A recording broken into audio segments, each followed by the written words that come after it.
The idea of the social contract. What is it and why is it important? What does it have to do with justice? By Bryant, Duran, zuluaga. The concept of the social contract revolves around how individuals come together to form a society. It's essentially an implicit or explicit agreement where people surrender some freedoms in exchange for the benefits of living in a governed community. This idea is critical because it shapes our understanding of how governments should function, why laws exist, and how justice is maintained. Throughout history, different philosophers, particularly Hobbes, Locke, and Rousseau, have offered distinct versions of the social contract, which have profoundly influenced modern political systems and ideas of justice. Thomas Hobbes' view. Hobbes, during the English Civil War, saw human life in its natural state as nasty, brutish, and short. He believed that without a strong government control, people would be in constant state of war, driven by fear, violence, and selfishness. In Hobbes' version of the social contract, individuals give up all their rights to a single absolute ruler, or Leviathan, who ensures peace and security by wielding complete power.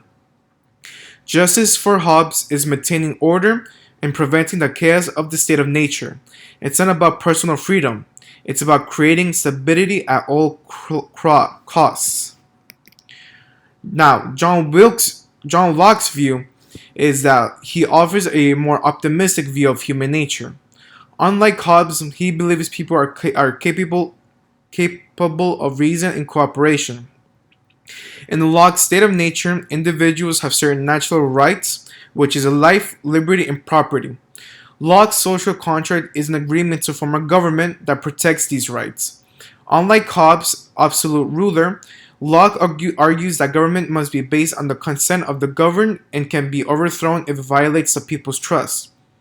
Justice in Locke's theory revolves around the protection of individual freedoms and rights. The rule of law exists to ensure that these natural rights are upheld. The role of government is limited to protecting these rights, not controlling every aspect of life.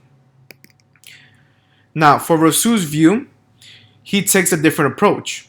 He believes that in the state of nature, humans are inherently good, but become corrupted by society and in its inequalities.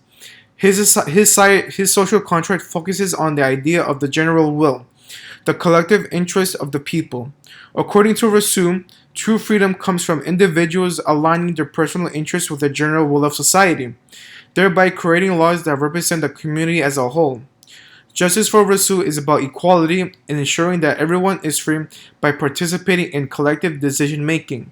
Unlike Hobbes and Locke, who focus on individual security or property, Rousseau emphasizes community well-being and the creation of a fair and equal society.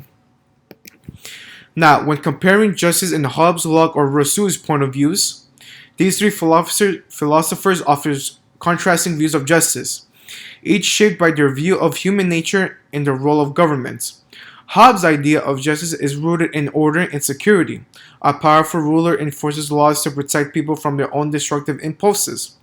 Locke's justice is focused on individual rights and the protection of personal freedoms, particularly life, liberty, and property.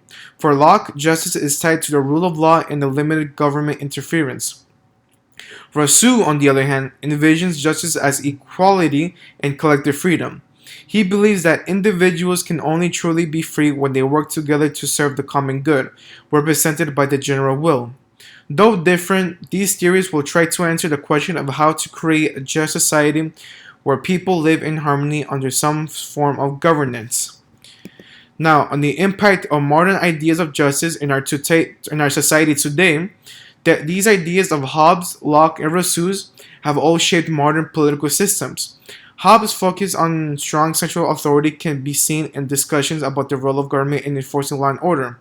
Locke's principles of natural rights influenced major democratic revolutions, such as the American Revolution, and continue to resonate in modern debates about civil liberties and human rights. Rousseau's emphasis on equality and collective freedom inspired the French Revolution and has influenced modern ideas about democracy and social justice, where the focus is not only on individual rights but also on creating a society that works for the common goal. These varying ideas about the social contract help us understand why we have different interpretations of justice today, whether it's about protecting individual freedoms or ensuring that society is fair and equitable for all. Now, for my conclusion. In conclusion, the social contract is a vital concept that continues to influence our thinking about government, society, and justice. Hobbes, Locke, and Rousseau provide different answers to the question of how we can achieve a just society, from the need for security to the protection of rights, to the pursuit of equality and collective freedom.